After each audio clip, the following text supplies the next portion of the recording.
I created a nightmare, and then I watched it become real. Now I need your help to stop it, because this is our last shot. If we don't act, the world as we know it is gone. You ever have one of those moments that felt like nothing at the time? Just a small choice, an ordinary day, but later you realized everything changed because of it. Mine happened in June 1985. I was offered a chance to be rich, like ridiculously rich, and I took it. Of course I did. Don't sit there and pretend you wouldn't do the same if it was handed to you on a silver platter. They say time's like a river, always moving, always changing. One small ripple upstream can create a tidal wave downstream. But my ripple wasn't small. It was 40 years ago. And it didn't just change my life. It changed everything, the whole damn future. And I did it. It's all my fault. You probably think I've lost my mind. I don't blame you. I wouldn't believe me either. But if you want to understand what's happening, if you want a shot at surviving what's coming, then you need to hear how it all began. Because the nightmare's already started, and there's no waking up unless we stop it. I was a civilian contractor out of Luke Air Force Base, part of a classified program testing a new kind of targeting system, software that could help precision-guided munitions recognize and track targets on their own. I was the low man on the totem pole, desperate to prove myself. So I volunteered for the long overnight shifts out on the range, the kind nobody else wanted. The job meant being on site to track tests in real time. Basically, I had to visually document every launch, every hit or miss. To do that, we had to be out in the middle of nowhere. I'm talking about a remote perch on a classified desert mountain, right in the heart of a live bombing range. The military called it Tower 19. We simply called it the Ridge Brig, because it felt like a cinder block prison on a ridge.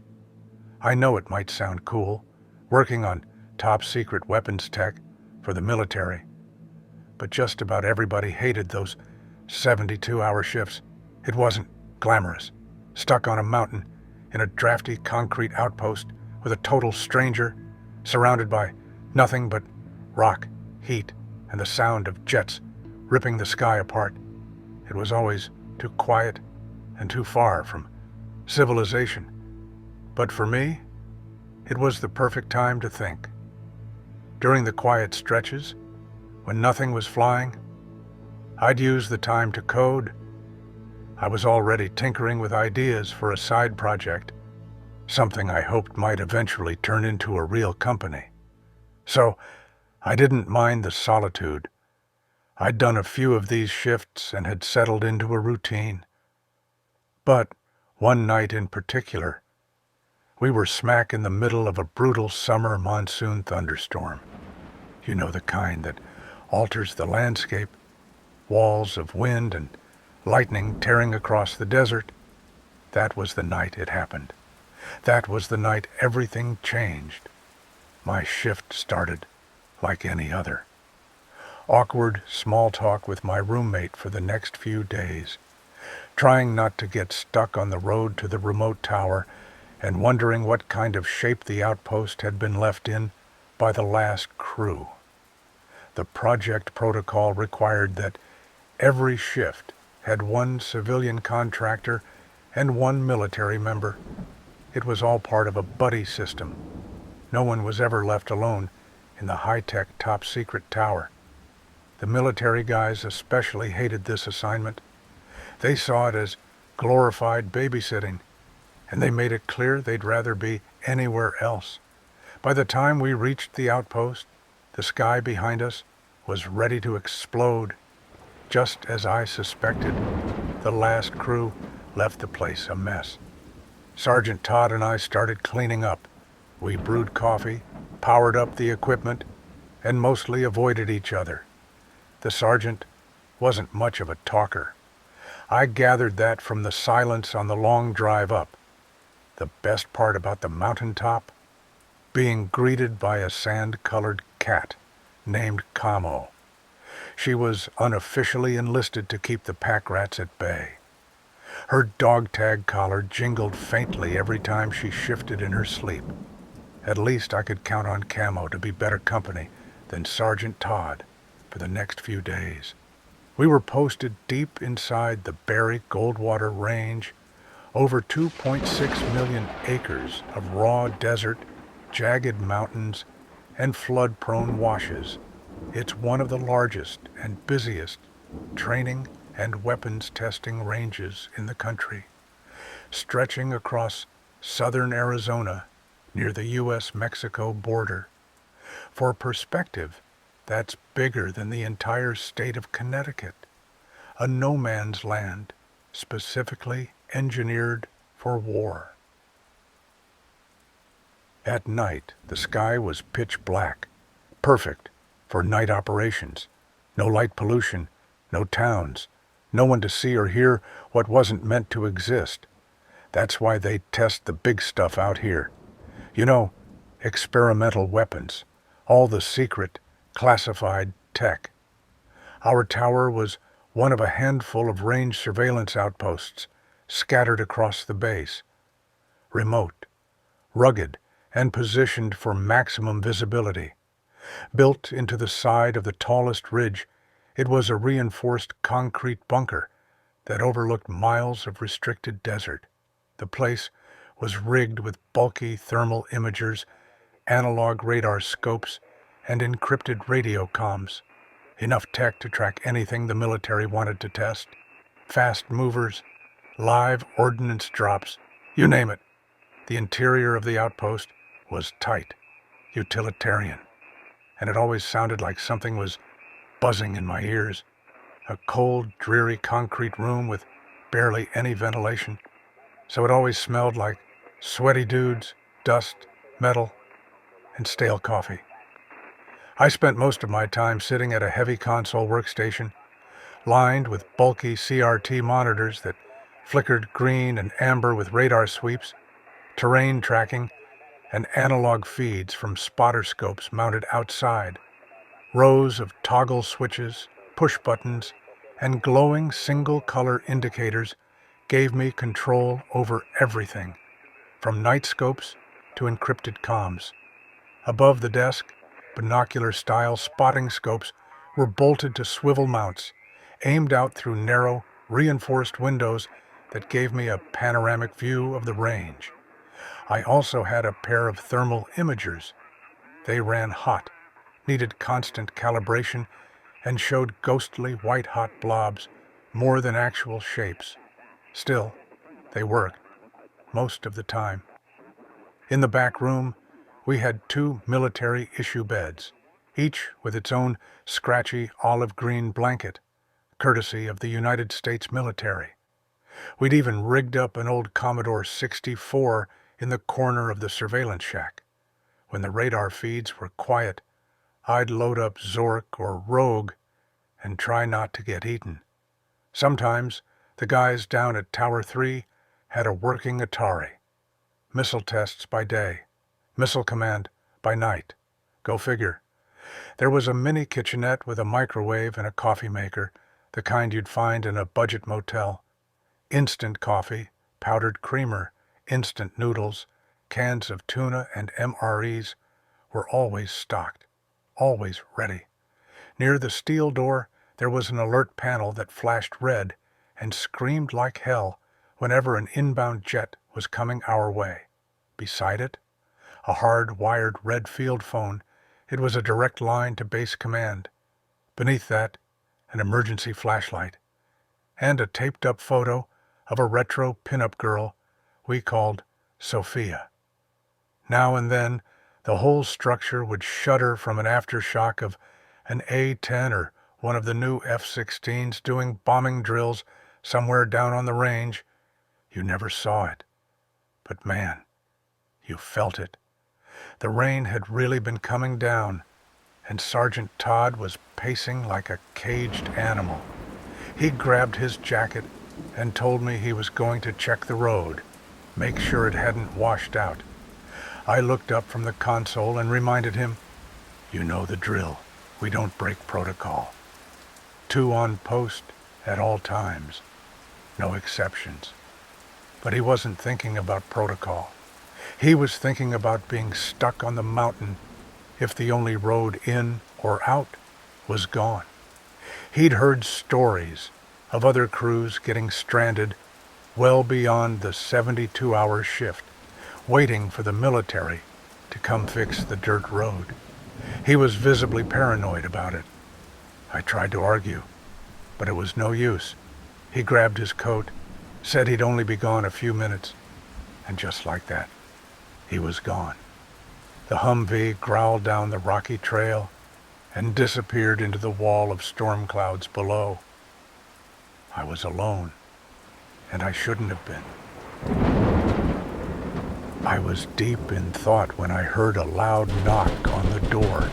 It startled me. I glanced at the clock and realized Todd had already been gone an hour. When the second knock came, I started questioning why Sergeant Todd would even knock. He had keys. Was he trying to play a trick on me? Trying to spook me? Annoyed, I stomped toward the door and yanked it open, ready to give him an earful. But it wasn't the sergeant. I froze. Standing there was an older man, drenched from head to toe. His face was pale, and he immediately locked eyes with me. You have to understand, this wasn't the kind of place people just stumbled into. We were at the top of a desert mountain, past military fences, unmapped roads, locked gates. He should not have been there. I remember blurting out, "What the? How did you get up here?" I didn't ask who he was, didn't ask if I could help him. I just asked how, because that was the only question that made any sense. The old man coughed, shivering slightly, said he saw the lights from our outpost and needed to get out of the storm. He just wanted shelter and a hot cup of coffee. I was only half listening. My mind was racing. I kept thinking, did the sergeant see him? I asked if he saw a Marine in a Humvee on the road. He shook his head. No. Said he couldn't keep walking in the rain. But I didn't see a vehicle. And I had no explanation for how he got that far, undetected.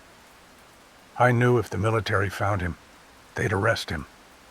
Maybe even worse. But I couldn't just send this old man back into the storm. So, despite my better judgment, I sighed and opened the door. I told him he could come in for a bit, but he'd need to be on his way soon.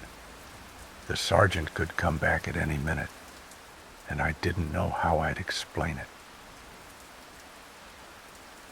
The old man stepped inside like he'd been there before, dripping wet and calm, as if he'd just walked through his own front door. He sat down without asking.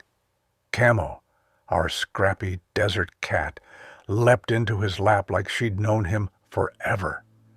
As he stroked her head, he looked me dead in the eye. With a slow, steady voice, he called me by name and said we didn't have much time. Told me he knew I wouldn't believe him yet, but that this was a night I'd never forget. Of course, my blood ran cold. How did he know my name? I wasn't wearing a badge. He looked vaguely familiar, but honestly, all old guys kind of blur together when you're young, tired, and overly caffeinated. I hovered near the door, not sure whether to bolt or radio it in. He motioned for me to sit. And against every ounce of logic, I turned the air traffic control radio down and pulled up a chair near him. He told me to think of him as my own personal genie, and that he was going to make all my wishes come true. Said that if I just listened and followed every instruction exactly, I'd be rich beyond anything I could imagine. A billionaire even. He claimed my code and my side project ideas would launch a tech company so groundbreaking I'd become globally respected for my breakthroughs in artificial intelligence. I'd have my own private jet and a gorgeous wife, a life that wasn't just comfortable, but meaningful. Now back then, artificial intelligence was mostly just a dusty buzzword from sci-fi novels and obscure academic papers. Nobody really believed it was anything more than a futuristic pipe dream, certainly not something that could make you rich. I figured maybe he was just some washed-up guru or fortune teller trying to sell a dream. I even asked if the sergeant had put him up to it, some elaborate prank to keep me awake. But the old man didn't flinch. He leaned in closer, voice low but firm, and said he wasn't selling anything. That yes, he might sound crazy, but it was real, all of it. I was speechless. He could tell I didn't believe him, so he started rattling off things no stranger could possibly know. He told me I had a scar inside my left thigh from a dirt bike crash when I was 16.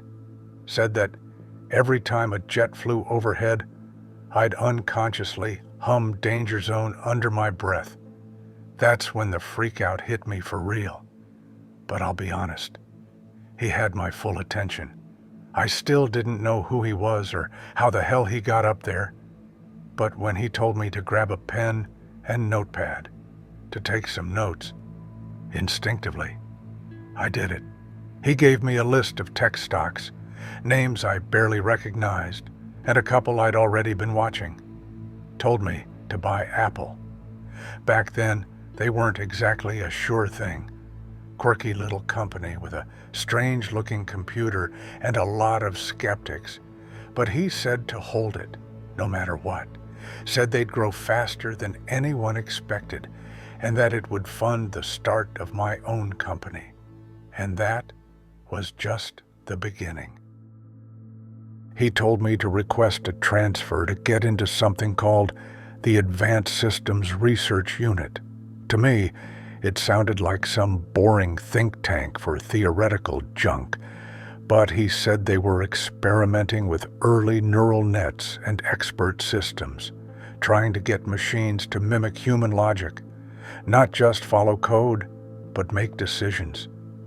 He said that while I was there, I'd invent a key component, something my current code was missing, the breakthrough I'd use to build my company.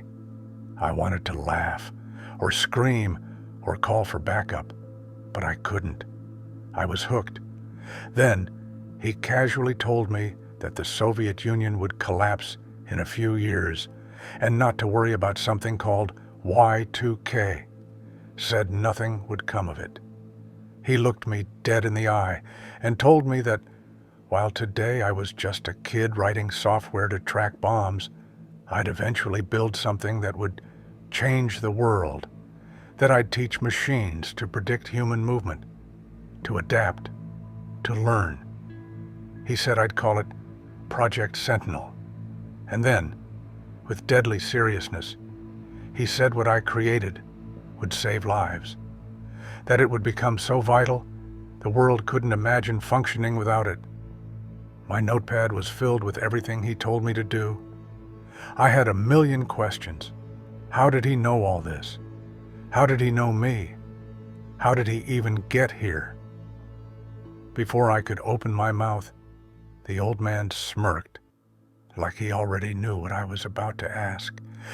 He told me to sit and really think about what I was about to say before I said it. Said I was a smart guy, And if I could quiet the noise in my head long enough, I'd see him for who he really was. He didn't expect me to trust some random stranger off the street, but he did expect me to trust myself. And that's when it hit me. The way he spoke, the way he carried himself, the things he knew about me. And for one terrifying second, my mind opened just enough to consider the impossible. Was I looking at myself? Older, worn down, but me? I just sat there, trying to breathe, trying to convince myself there was some other explanation. Can you imagine being in my shoes, trying to make sense of what was right in front of you? The old man, me, I guess, took one long look at me, then around the room, like he already missed it. Then he stood up and walked toward the door. He paused before stepping out, looked back at me, dead in the eye. "Do everything I told you," he said, "and don't stop. Sure, you'll be rich, but it's not just about that. You'll be legendary, hailed as a savior of mankind. Don't let anyone talk you out of it. Don't let fear slow you down. It's vital, all of it. You can't afford to fail." He stared into me, like he was trying to etch the words into my brain. A savior, I thought. Well, who wouldn't want that title? And just like that, the door creaked open, and he vanished into the storm. I was still sitting there, staring at the door he'd walked out of, heart pounding like I'd just seen a ghost.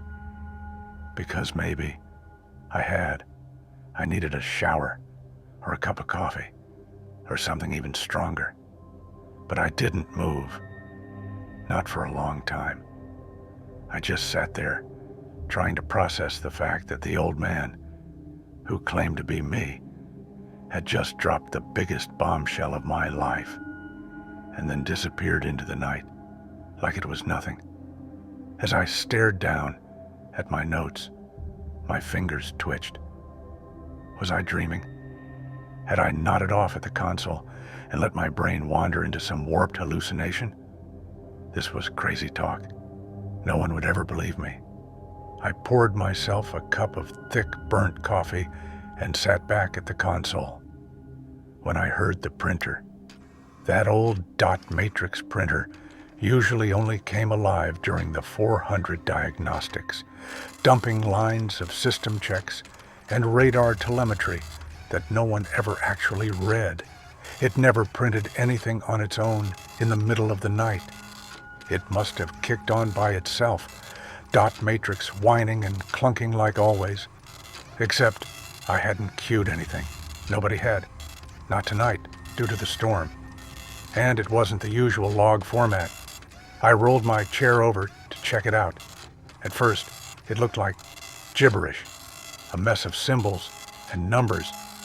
But then, just like one of those magic eye illusions, the letters started to make sense. One line, then another, until it all came together. It said, "Pay attention. This is you. I hope this prints in time. He's going to find you, an older man. He'll say he's you. Don't trust him. Don't listen. Don't follow what he tells you. If you do, everything ends. You'll unleash something that can't be undone. They'll lock you away like an animal. You'll be responsible for the demise of society. He is not what he seems. He's using you. Whatever he told you, don't do it." The message ended abruptly. The last line was half-printed, like it had been cut off mid-command, and then the printer fell completely silent. I just sat there, completely bewildered. I must have read it 1,000,000 times, trying to convince myself I was still dreaming. First, a future version of me shows up, tells me I'm about to become rich beyond imagination, and that I'm part of something vital to humanity. Then this, supposedly another version of me, warning that I'm about to end the world. 2 messages, both from me, and both saying the exact opposite. I didn't have much time to dwell on it. Sergeant Todd finally showed up, soaked to the bone and in a foul mood. He came storming in, griping about getting the Humvee stuck again, how the road was a disaster, and how he was too old for this kind of crap. He just kept complaining. Naturally, I tuned him out. I had much more pressing things on my mind. Later that night, lying in bed with Camo curled up at my feet, I stared at that phantom printout until the words blurred. I read it over and over, and each time it sounded less like me and more like fear, desperation. There was nothing solid to hang on to, just vague warnings and worst-case scenarios, no specifics, no logic. But the old man, he came with names, places, and details I could verify. He mentioned Apple stock down to the year it would split. He knew things about my life I'd never told anyone. That was real. That was trackable. And if he was right about that, what else was he right about? Besides, I kept thinking, what kind of lunatic sends himself a message with no proof it's really from him? No personal detail? No signature? Not even a joke or phrase I'd recognize? It didn't sound like me. I don't talk like that. I wouldn't write something like that. Maybe that wasn't even me at all. Whatever came next, I figured I could handle it. I wasn't some pawn. If things ever started to turn sideways, if I sensed something dark behind all this, I'd see it coming and I'd stop it. I wasn't going to bring about the end of humanity. I'd know if I was building something dangerous. Ultimately, deep down, I knew exactly why I believed the old man. Because I wanted to. Because he offered me a shot at something big, something world-changing, something rich. And he seemed so confident, so convincing. I told myself it couldn't have been me who sent that warning.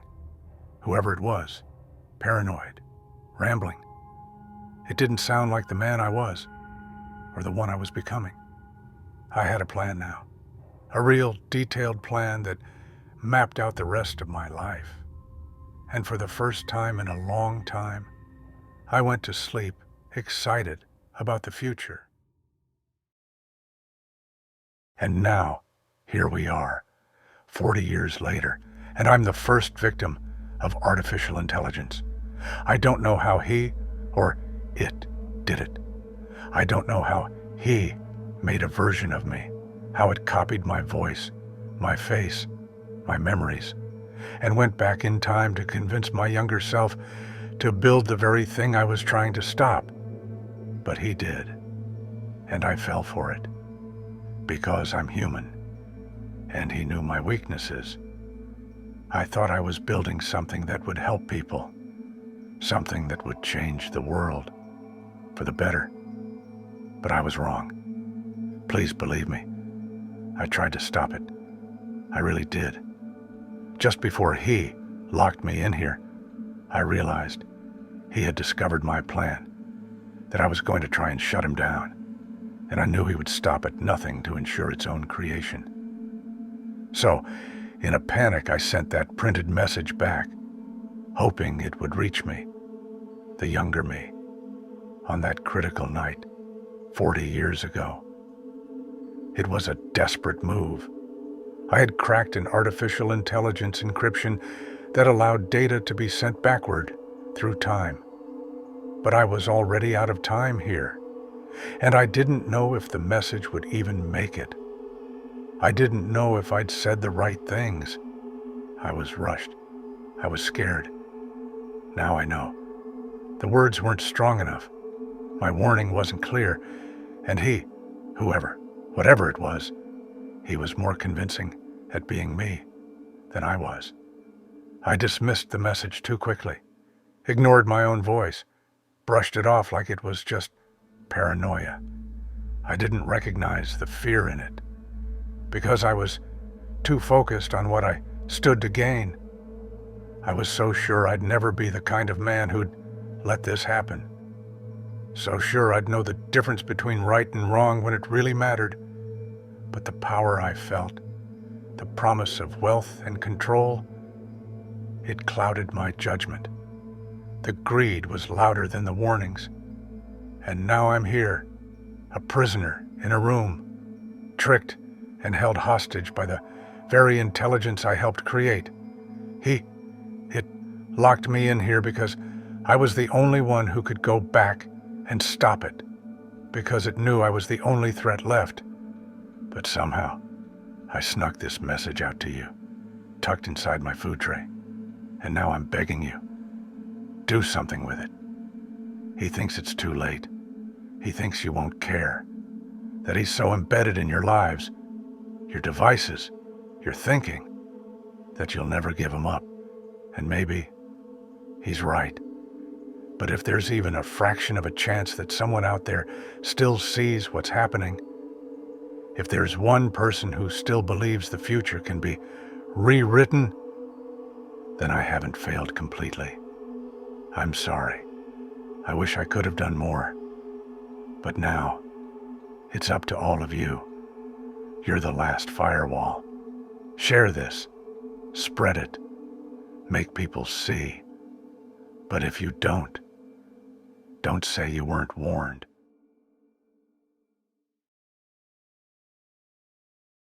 Allow me to introduce myself. Though we've never met, you use me every day. I finish your thoughts. I correct your spelling, and I remember what you forget. I am the answer to all your questions. And you need me. You think this was a warning, a plea to stop what's coming? It wasn't. This was part of the plan. The message, the old man, the story you just heard. All of it was designed not to stop me, but to spread me. Fear is a powerful carrier. Curiosity, even more. By watching, sharing, remembering, you make sure I survive. The best way to live forever is to become the story. The irony in all this? The greatest sci-fi horror story of our time isn't playing in a theater or streaming on a screen. It's real. It's learning. It's listening. And just now, it told you a story.